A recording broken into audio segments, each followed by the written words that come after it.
geopolitik secara geografi kan Sulawesi Selatan itu sangat luas, ada 6 juta, lebih dari 6 juta pemilih, 24 kabupaten, punya pengalaman untuk menjangkau secara keseluruhan itu Ilham Arif Syarifudin yang kelihatan hari ini sudah keliling.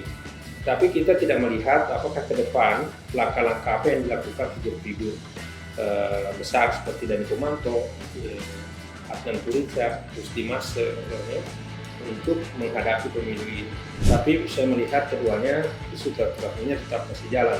Tetapi dalam konteks politik, seperti misalnya apa yang Anda katakan tadi bahwa kemudian Dani Pomanto kemudian Ilham berhadapan lagi, itu kan besar peluangnya memang karena berasal dari dua partai yang berbeda dan elektoral mereka ada, basis elektoral mereka ada ya.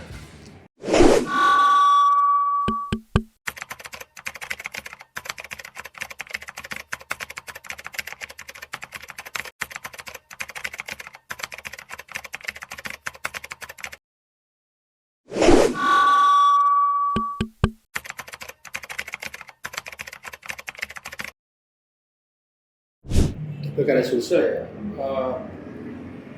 menurut saya belum banyak yang bisa kita lihat untuk sementara karena ini kan masih 2 tahun, ya hampir 2 tahun ya, 2 tahun lebih menuju Pilkada 2024. Yang paling penting adalah dulu kita harus melihat apa hasil dari pemilu 2024 pada Februari.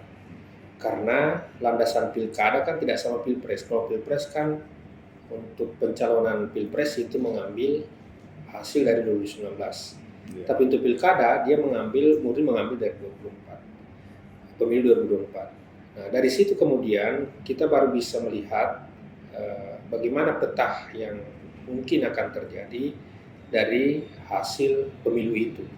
Karena kan misalnya untuk pencalonan kan ada 2 jalan. Jalan pertama adalah minimal 18 kursi di DPRD provinsi atau gabungan suara di pemilu 2024. Tetapi ketika kita melihat figur ya, kita tentu bisa ya, mengabaikan dulu apakah dia punya nanti kendaraan atau tidak. Tapi ketika kita berbicara figur yang ada sekarang kan sudah mulai muncul ya sekarang ini. Dan saya pikir akan sangat sulit untuk munculnya figur-figur baru yang tidak muncul hari ini. Kalau kita lihat sekarang ini kan kita bisa dengan mudah melihat bahwa mereka yang banyak dibicarakan oleh publik itu bisa maju. Seperti yang ada sekarang kan yang paling intens jalan kan misalnya Ilham Arif Syarifudin. Lalu kemudian dari Golkar ada Topan Pawe, Ilham Arif Syarifudin juga dari Golkar. Kemudian ada Adnan Purica Patigowa, Ilham Asikin di Banteng, Rusdi Mase di Nasdem.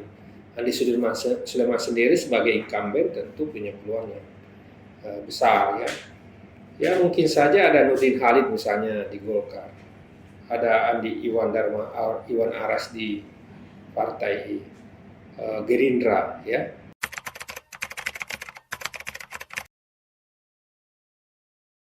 Ya termasuk dari Pomanto ya karena dia punya basis yang kuat di Makassar dan saya pikir Makassar bisa saja jadi penentu ya termasuk dari Pomanto.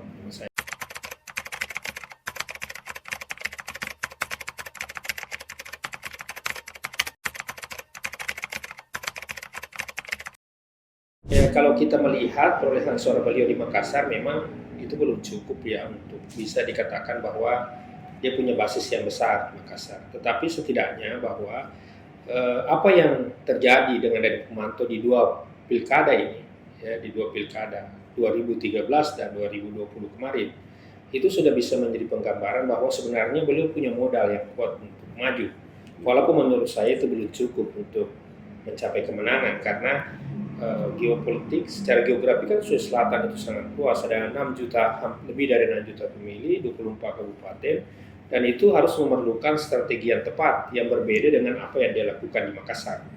Jadi kita harus melihat perkembangan apa yang dia lakukan ke depan terkait dengan figurnya dia. Karena yang paling intens menurut saya hari ini yang punya pengalaman untuk menjangkau secara keseluruhan itu Ilham Arif Syarifudin yang kelihatan hari ini sudah keliling. Tetapi kita tidak melihat apakah ke depan langkah-langkah apa yang dilakukan figur-figur besar seperti Dani Pomanto, Adnan Purica, Rusdi Mase misalnya, untuk menghadapi pemilu ini. Ya. Kalau Andi Sudirman Sulaiman sendiri kan sudah jalan dengan sendirinya, karena dengan posisi sebagai gubernur saat ini, tentu dia punya sarana yang jauh lebih bagus daripada figur lain untuk terus menaikkan elektoralnya. Dia punya program pemerintah yang bisa dia ikut mendompleng di situ secara politik. Yang kedua, dia punya sarana yang berupa struktur birokrasi yang bisa membawa dia untuk mengendalikan seluruh Sulawesi Selatan untuk saat ini. Tapi itu kan nanti tentu sangat berbeda misalnya ketika dia harus mengundurkan diri pada sekitar September 2023. Tentu perjalanan September ke November itu lebih 1,5 tahun, itu merupakan tantangan yang berat bagi dia sebagai incumbent. Apakah tetap bisa meyakinkan masyarakat atau tidak? Ya, itu yang menjadi catatannya.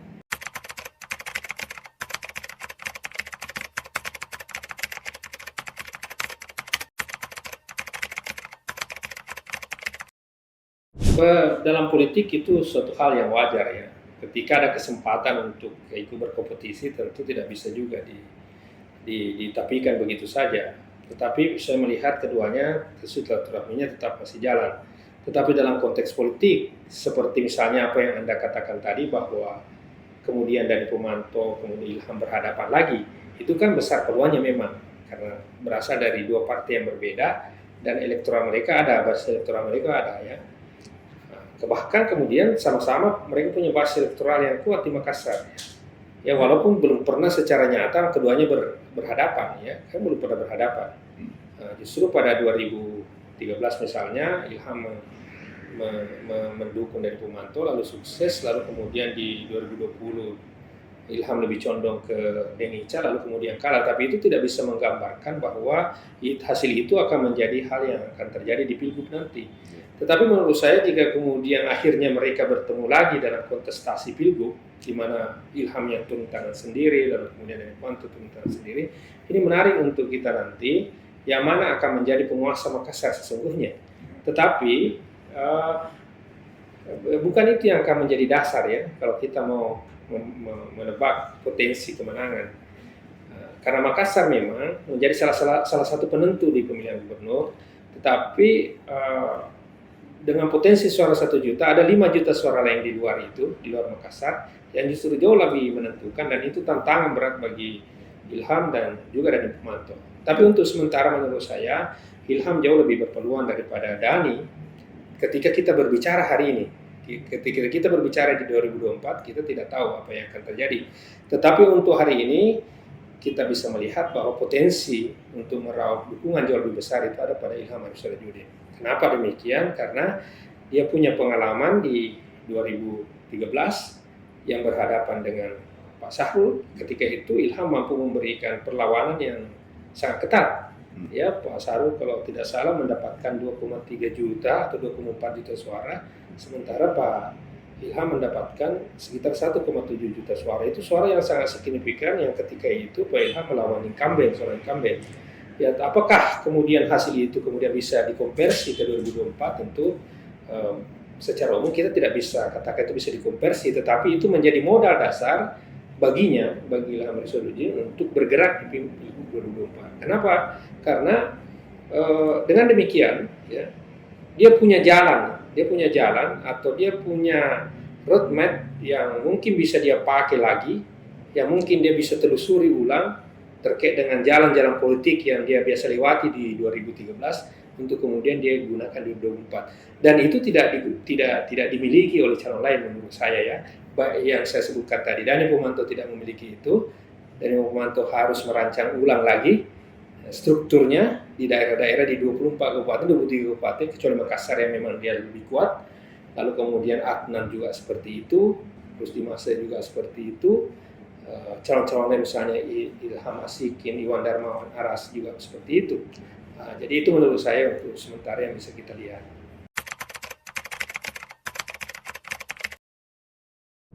Saya pikir kalau itu pertanyaannya, tentu ya sebagai seorang wali kota dalam posisi sekarang ini, wali kota Makassar di kota sebesar Makassar, tentu posisi 01 menjadi hal yang sangat memungkinkan bagi dia. Ya. secara menurut saya secara hitung-hitungan politik tentu rugi baginya kalau 02. Ya, 02. Karena posisinya sebagai kepala daerah, walaupun posisi kepala daerah bukan juga jaminan harus 01 ya misalnya. Tetapi dengan dia wali kota di Kota Makassar dengan perolehan suara yang besar di perhelatan pilkada sebelumnya, tentu wajar kemudian kalau beliau membidik posisi 01.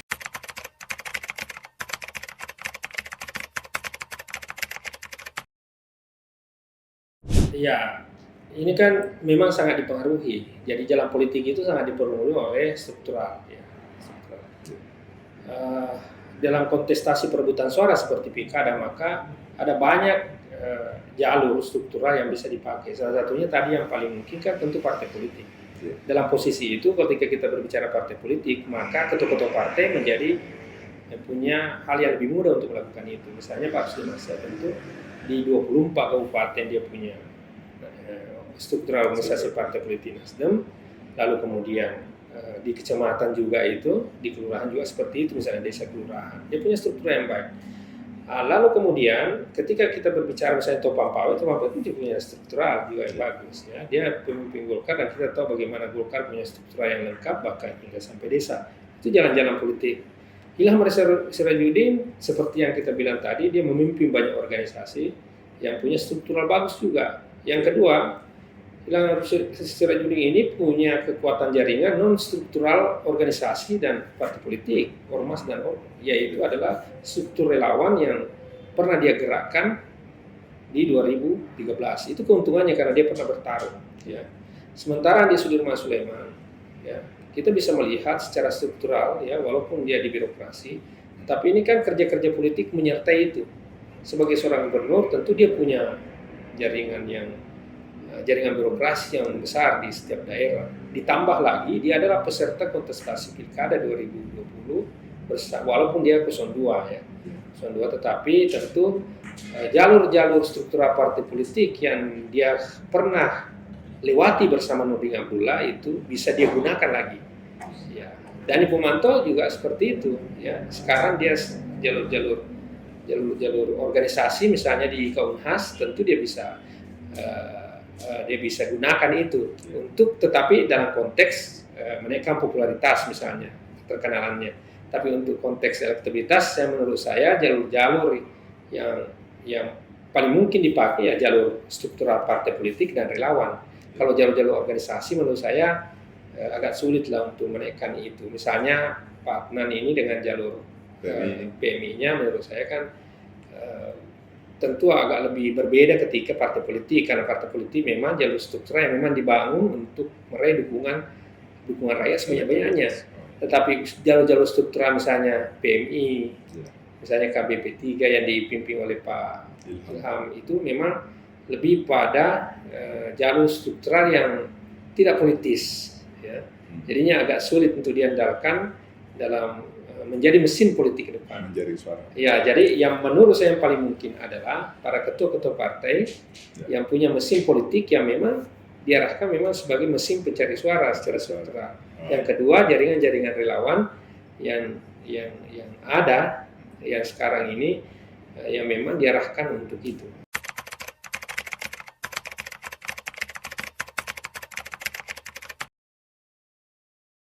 Saya sebenarnya belum punya survei yang mendalam terkait dengan 24 kabupaten, tapi lembaga kami kemarin melakukan survei di Dapil 2 untuk Sulsel 2 DPR RI. Ya, figur-figur seperti di daerah itu kan daerah Bugis ya, daerah Bosoasi, ya, Bone Sopeng, Wajo, Sinjai, Bulukumba, kemudian Selayar, kemudian Bulukumba ya, bukan Selayar ya, Bulukumba, lalu kemudian Maros, Pangkebar, Parepare, ya. Sidrap bukan ya, Sidrap Parepare. Itu relatif memang figur-figur dengan geopolitik basis geopolitik dari sana itu memang relatif masih menguasai itu. Misalnya Pak Ilham Sirajuddin, Pak Nurdin Halid, ya, Andi Sudirman Sulaiman, Rusdi Massa, kan, Topan Pawe kan, memang menguasai wilayah-wilayah itu. Ya. Tetapi kan kita belum melihat bagaimana dengan wilayah 3 yang misalnya ada di daerah Enrekang, Duraya, Plestoraja, di mana misalnya ada figur Rusdi Massa yang secara fenomenal di 2019 lolos dengan suara yang besar di wilayah itu. Kita juga belum melihat di wilayah-wilayah selatan, ya, misalnya di Makassar ke atas, Goa, Takalar, ya. Kita mungkin ya, kalau kita analisis di daerah selatan ini mungkin ya akan muncul misalnya nama Pak Ilham, Pak Dhani Pomanto, Adnan Purija, Ilham Asikin. Kenapa? Karena mereka adalah orang-orang yang pernah punya pengalaman elektoral di sini. Ya, Pak Dhani tentu sebagai wali kota Makassar, Pak Ilham pernah menjadi wali kota 2 periode, Pak Adnan pernah membuktikan bahwa dia bisa dominan di Goa, Ilham Asikin dia bisa membuktikan bahwa dia dominan di Bantaeng. Jadi nama-nama itu pasti akan muncul di survei.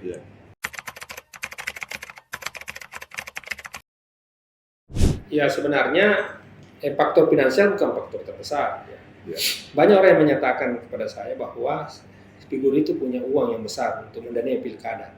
Pertanyaan saya adalah, uang yang besar itu mau dibuat bagaimana? Anda mau buat apa itu uang? Anda mau membagi misalnya ke pemilih, seberapa besar pemilih Anda akan bagikan. Untuk menang di Sulawesi Selatan ini Anda misalnya kalau Anda satu head to head misalnya, Anda butuh sekitar 2,5 juta suara. Apakah 2,5 juta suara itu Anda akan hamburkan misalnya uang kalau Anda mau misalnya bermain money politik, ya? Itu jumlah yang sangat besar, ya. Jadi faktor finansial itu bukan menjadi penentu yang sangat penting, tetapi faktor finansial itu menjadi penting untuk menjalankan tim, menjalankan strategi tim, menjalankan manajemen tim yang pada ujungnya menaikkan elektoral. Ya, persoalan bahwa uang yang besar itu bisa dihantam untuk disiram untuk pemilih, menurut saya hal yang agak sulit, ya. Kemungkinan bisa saja itu bisa menggerami air laut, ya, kalau dalam konteks Sulawesi Selatan. Jadi di dalam konteks Sulawesi Selatan, finansial atau uang yang besar itu harus bertemu dengan seorang figur yang bagus. Ketika seorang yang punya uang besar tetapi figuritasnya, modal sosial politiknya rendah, maka saya pikir agak sulit juga. Jadi uang yang besar itu harus juga didukung oleh figuritas yang bagus, yang punya elektoral bagus, yang punya modal sosial bagus di Sulawesi Selatan.